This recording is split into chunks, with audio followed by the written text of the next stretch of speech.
All right. So, and what do you feel like if the intellectually impaired athletes they are trained together with the normal non-disabled ones? Will it is it helpful for them, or is it it stops them from doing what they can do? I think sometimes it is helpful, and some of our athletes will train with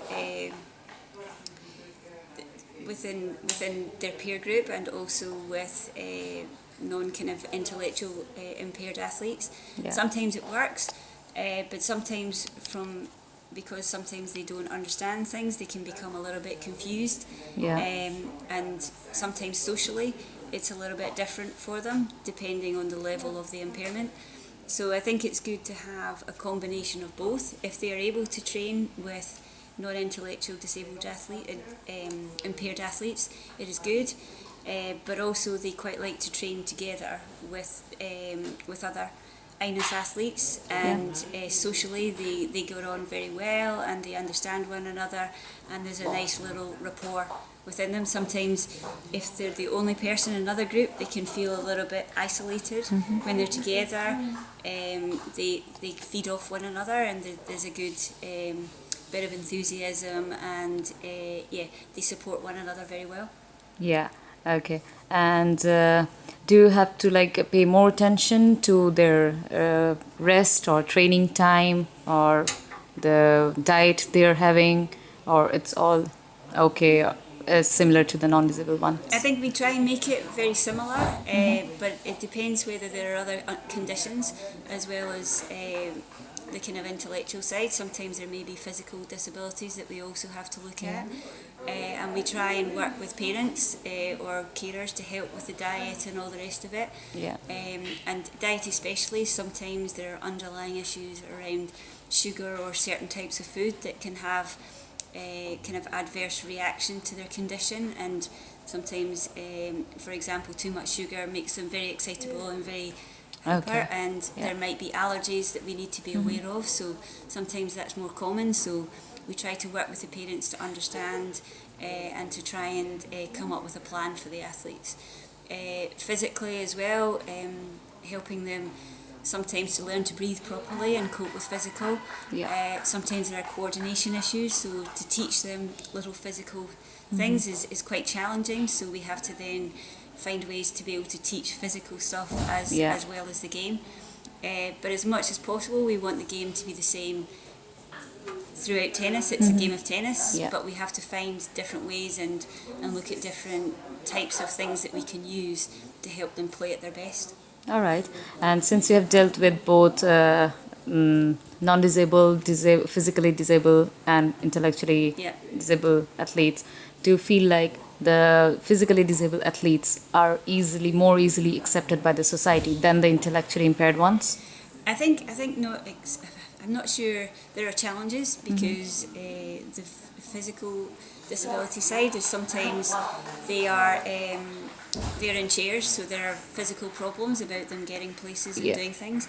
But it's very visual, so Yeah, it's visible. people see it. Yeah. So they know there is a disability, and, Yes. and sometimes they don't want to talk or they don't know how to react, but they can see it. Yeah. Sometimes with the intellectual, it's not as clear, it's not as visible. Yeah. So sometimes people don't understand why people act in a certain way, or don't understand because they expect them to be the same as everybody else. So sometimes that can be a challenge if Yeah. they don't understand it. Yeah. Okay. And as a coach, have you noticed that a child with intellectual impairment, if he is taking part in sports, is better doing in his daily life, or there is a change in his personality, positive change, rather than a normal child? I think sport can play a very important role for intellectual impaired athletes. It helps them sometimes cope with lifestyle. And I've had a few instances where, because they came to tennis one day a week, it helped them understand the days of the week, because Yeah. they knew they came on a Wednesday, so they could then understand when Tuesday was and when Thursday was. Yeah. And also, we try and help them with independence and build confidence.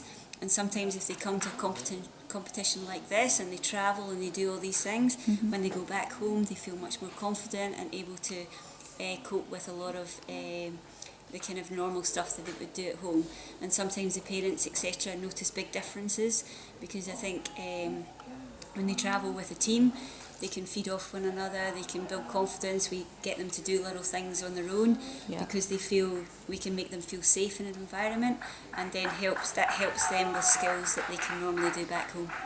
Yeah, exactly. And how far do you feel like any kind of sporting event organized for the intellectually impaired athletes is like, what kind of role are these events playing in their life? Well, I think for INIS, it's the one competition for tennis at a higher level for these athletes to participate in, and Yeah.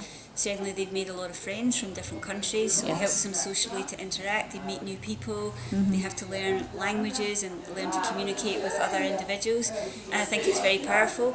And they can come away knowing that they've competed against the best in the world, so they can have a world ranking, and all this sort of stuff helps them when they go back home. They can say that they have competed at a high level, they have a ranking, they've met new friends. So socially and for their tennis, it's a really powerful event. Yeah, all right. And if I would ask you to give out one message to the parents or other intellectually impaired people who are not participating in any sport, how would you? Yeah, I mean, I think sport is very good for your health. Yeah. Very good physically. It keeps you fit.